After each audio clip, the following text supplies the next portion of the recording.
Whether you saw Mobile's Friday night parade as purely a port city-style celebration of a ship named for the town where it was built, or a Tardy Gras, rain date for a carnival season quashed by COVID, it seemed to come off as a roaring success. Was turnout ever in doubt? An hour before showtime those doubts were long gone, as traffic headed into downtown backed up in every direction and people cruised streets blocks away from the route looking for any open parking spot.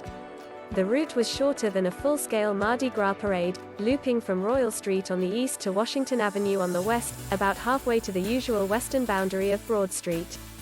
For most of the shortened route, the crowd was 3 or 4 people deep, and on Washington Avenue it was quite a bit thicker, while the total crowd count likely was well below that of a typical Fat Tuesday. On a block-by-block basis the energy level was just as high.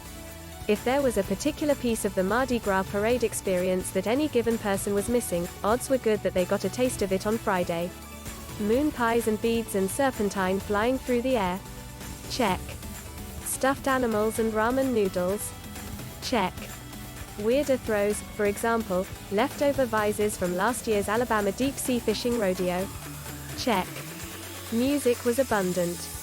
The Excelsior Band, marching near the head of the line, raised a sound to make its recently departed longtime tubist, Charles Hall, look down in pride.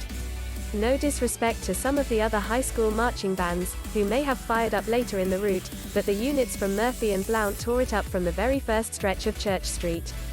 The sharp-eyed might have noticed that some of the sailors from the LCS-26 had found places on one of the floats. They seemed to be enjoying themselves, though the main event for them lay ahead on Saturday, the day for their ship to be officially christened the USS Mobile.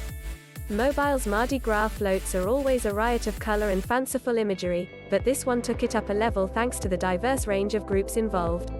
Special note must be taken of an elegant move involving the Order of Myths. Usually, the celebrations of Fat Tuesday come to an end with the OOM parade, in which Folly, whose slapstick weapon of choice is an assortment of gold-painted pig bladders, chases death around a broken column. An Order of Myths float rolled in Friday night's parade.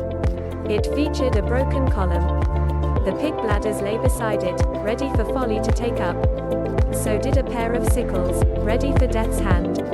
But Folly and Death were not there. This was not the day for their pre-Lenten ritual.